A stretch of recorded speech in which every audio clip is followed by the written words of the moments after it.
से वो हल्का सा दुखी हो, पर वो कुछ अचीव करना चाहता है, आपको उसका साथ देना। वो ये बताना चाहता है नेशंस को, देशों को, बड़े लोगों को कि मैं ही हूं, मुझसे ऊपर और कोई नहीं।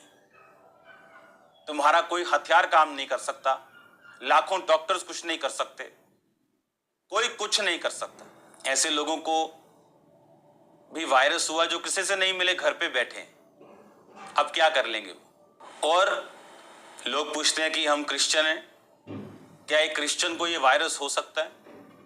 मैं ये क्वेश्चन आपको देता हूं, क्या कभी कोई क्रिश्चियन किसी को कैंसर हुआ? क्या किसी क्रिश्चियन को कभी बीमारी हुई? तो आप बोलोगे नहीं हुई, मैं बोलूंगा हुई।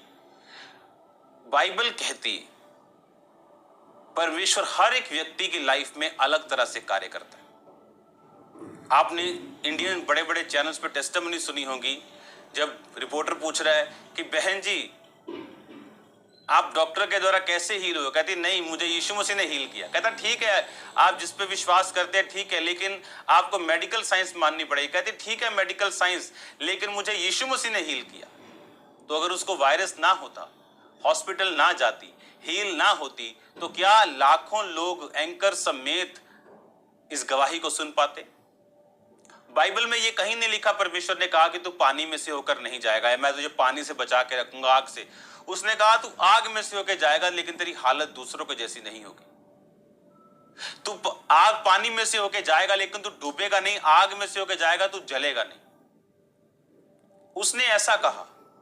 उसने ये कभी नहीं कहा कि तुम्हें कभी कुछ नहीं होगा, लेकिन उसने कहा मैं तुम्हारे साथ हूंगा, मैं तुम्हें सहारा दूंगा, तुम्हें पकड़ूंगा, तुम्हें चंगा करूंगा, तुम्हें आजाद करूंगा।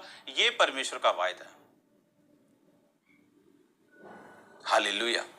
अगर आप बाइबल की स्टडी को ध्यान से करें तो पौलुस जो लंगड़ों को चलाने वाला, जो मुर्दों को जिवाने वाला था, लिखा उसके करीब के लोग को वो बीमार छोड़ के कहीं पे आया था।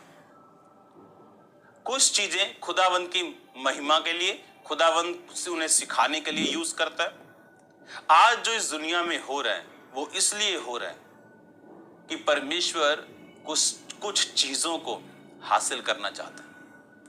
वो ये बताना चाहता है कि वो जीवित परमेश्वर है, वो कुछ अचीव करना चाहता है।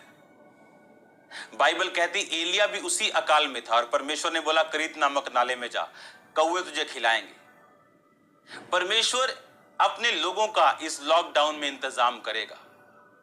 वो अपने हेवन के भंडार आपके लिए खोलेगा। वो